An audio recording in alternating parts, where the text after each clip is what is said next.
ಒಂದು ಇಡ್ಲಿ ಕಮ್ಮಿ ತಿನ್ನವ ಅಂತ ನಾನೇ ನೊಂದ್ಕೊಂಡು ಹೇಳ್ತಿದ್ದೆ. ಎಲ್ಲಿ ದಪ್ಪ ಆಯ್ತಾಳೋ, ಎಲ್ಲಿ ಗಂಡಿನ ಕಡೆಯವರು ಇವಳನ್ನ ಒಪ್ಪಕ್ಕಿಲ್ಲೋ ಅನ್ನೋ ಭಯಕ್ಕೆ ಹೊಟ್ಟೆ ಉರ್ಕೊಂಡು ಹೇಳ್ತಿದ್ದೆ. ಅದನ್ನ ಹೇಳುವಾಗಲೇ ನನ್ನ ಕಳ್ಳು ಕಿತ್ಕ ಬತ್ತಿತ್ತು. ಅಂತ ಮಗಿಗೆ ಅನ್ನನೇ ಕೊಡ್ದಲೇ ಕಾಡ್ಬಿಟ್ಟವಳಲ್ಲ. ಇಲ್ಲಕ್ಕ, ನಿನ್ನ ಮಾವ ಸ್ನಾನ ಆಯ್ತಾ?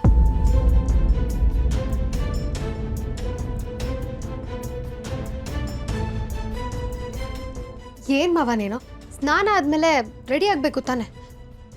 ಮೈ ಒರೆಸ್ಕೊಂಡಿಲ್ವಲ್ಲ ಮಾವ? ಏನ್ ಮಾವ ನೀನು ಹಂಗೆ ಕೂತಿದೆ?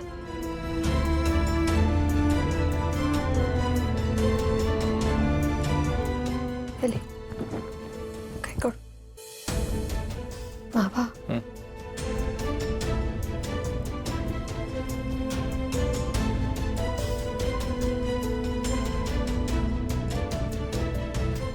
ನೋಡು, ತಲೆನೂ ಬಾಚ್ಕೊಂಡಿಲ್ಲ.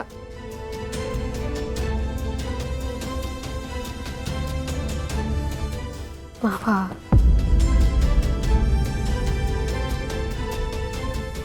ನೀನು ಹಿಂಗೆ ಯೋಚನೆ ಮಾಡ್ತಾ ಬೇಜಾರಲ್ಲಿದ್ರೆ ಸುಮ್ಮನೆ ಟೈಮ್ ವೇಸ್ಟು, ಎನರ್ಜಿ ವೇಸ್ಟು ಅಲ್ವಾ? ಈ ಮನೆಗೆ ಬೆಳಕು ನೀನು.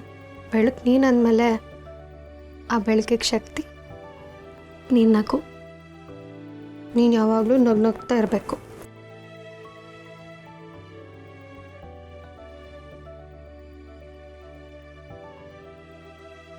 ಕುಂಕುಮ ಇಡ್ತೀನಿ, ಅಂಗಡಿಗೆ ಹೋಗುವಂತೆ. ಬಾ ಬಾ ಬಾ.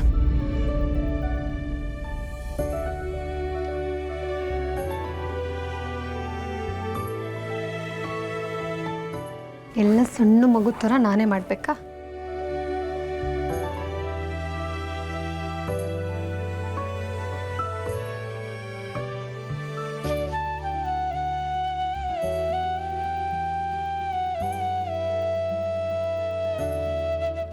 ಕೈ ಮುಗಿ